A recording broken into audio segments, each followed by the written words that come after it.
Halo teman-teman, Assalamualaikum warahmatullahi wabarakatuh. Kali ini kita akan coba membahas yang namanya neraca lajur atau worksheet. Atau ada yang bicara bahwa neraca lajur atau worksheet ini adalah neraca percobaan. Kenapa ini dibilang neraca percobaan, teman-teman? Karena memang ketika kita menggunakan neraca lajur itu semua angka itu terlihat. Semua angka terlihat. Kalian kalau yang sudah pernah mengetahui atau melihat neraca lajur pasti lebih paham lah tentang hal ini. Nah, kita akan mencoba menggambarkan gimana sih gambaran neraca lajur ini. Biasanya di depan sendiri itu ada nomor rekening. Nomor rekening, terus di sini ada nama perkiraan. Terus di sini nanti ada neraca saldo. Terus di sini nanti ada penyesuaian. Terus di sini nanti ada neraca saldo setelah penyesuaian. Terus di sini ada rugi laba. Di sini ada neraca. Begini teman-teman. Pada umumnya yang kita butuhkan kan adalah neraca dan laba rugi. Kenapa harus ada nomor rekening, nama perkiraan, neraca saldo, penyesuaian, neraca saldo penyesuaian? Nah, saya ingin menjelaskan seperti ini teman-teman. Nomor akun atau nomor rekening sebenarnya kita sudah menjelaskan di video sebelumnya ya, teman-teman bisa melihatnya.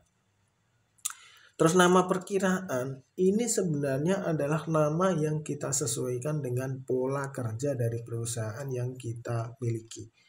Pola kerja atau jenis akun yang sering digunakan apa biasanya itu yang ditulis. Terus neraca saldo. Neraca saldo adalah gambaran dari perkiraan. Nama-nama perkiraan yang sering digunakan itu kita masukkan semua. Ini biasanya neraca saldo sumbernya adalah dari buku besar. Kita masukkan semua. Kita masukkan semua itu apa, teman-teman? Ya semuanya. Di situ misalnya ada kas, ada terus piutang, terus ada persediaan dan lain-lain.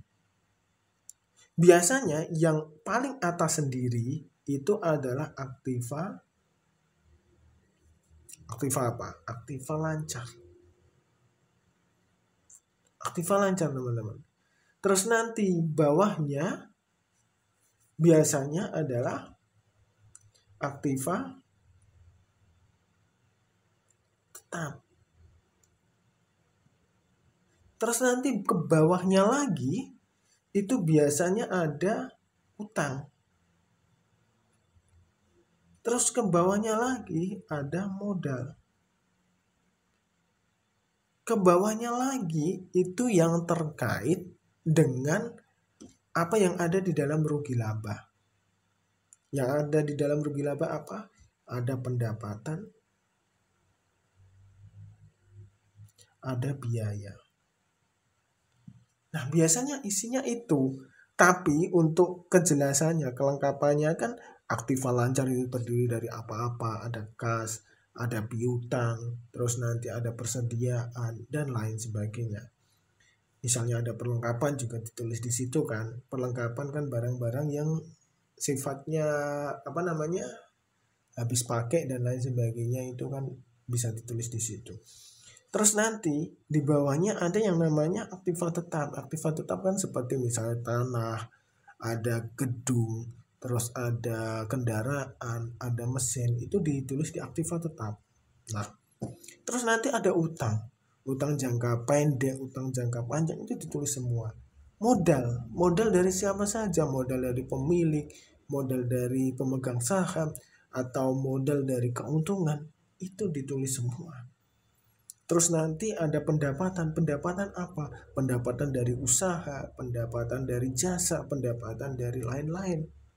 Terus biaya umum, biaya administrasi, biaya pemasaran, atau biaya produksi, dan lain sebagainya. Itu ditulis semua di sini. Setelah kita nulis semua, ini yang berasal dari buku besar, nampaknya kan sudah selesai. Ternyata tidak, teman-teman. Ternyata tidak. Ternyata di sini ada penyesuaian. Kita harus menyesuaikan yang ada di sini. Seperti yang namanya pendapatan. Pendapatan katakanlah 10 juta. Tapi ini nyebrang 6 juta di tahun 2024 dan 6 juta di tahun 2025. Artinya yang diakui kan 6 juta. Tapi kas itu sudah masuk 10 juta. Maka yang ini bukan 10 juta ya, 12 katakanlah seperti itu. Maka yang ditulis masuk kas adalah 12 juta, yang harus diakui sebagai keuntungan atau sebagai pendapatan adalah 6 juta. Sisanya di mana? Sisanya adalah pendapatan dibayar di muka. Seperti itu. Ini kita masuk ke dalam gambaran dulu ya, untuk hitung-hitungan nanti. Kita mengikuti hitung-hitungan nanti. Pokoknya ikuti terus. Dan jangan lupa di subscribe, di follow. Juga kita memiliki TikTok juga, Akuntansi Indonesia, juga jangan lupa di follow. Pokoknya kita belajar bersama agar teman-teman itu jadi lebih baik atau lebih memahami dari sektor sedetail mungkin tentang akuntansi. Setelah ini disesuaikan, misalnya yang ada di penyesuaian itu di aktiva lancar, di aktiva tetap, di pendapatan. Ini setelah disesuaikan, maka nanti kita masukkan semua yang ada di sini masuk ke sini, yang ada di sini itu kita ambil dari yang penyesuaian. Nah, kita ambil dari yang penyesuaian. Terus ini misalnya ada penyesuaian, kita masukkan. Modal kita masukkan. Misalnya pendapatan ini ada penyesuaian, masuk penyesuaian. Seperti itu. Jadi kan ini sudah disesuaikan semua. Nah, tinggal setelah neraca saldo setelah penyesuaian ini, sebenarnya kita sudah melihat di sektor pendapatan dan biaya biasanya kita masukkan ke rugi laba di sini. Dan di sektor lainnya, misalnya ada aktiva lancar, ada aktiva tetap, utang, modal, ini sebenarnya langsung jadi. Seperti itu teman-teman. Walaupun ini terkesan gampang karena kita memberikan teori sederhananya dulu, tapi pada kenyataannya nanti ini kalau sudah dimasuki angka-angka itu akan sangat ribet.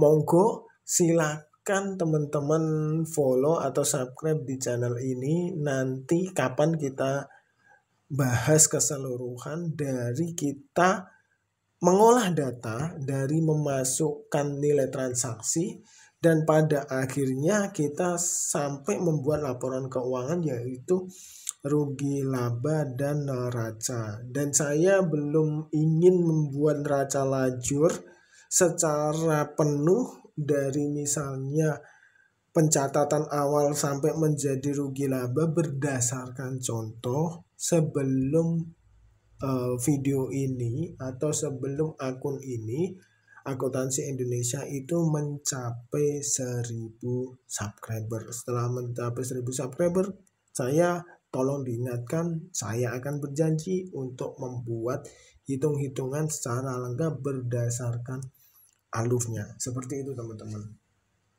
Semoga bermanfaat dan sampai jumpa di video selanjutnya. Wassalamualaikum warahmatullahi wabarakatuh.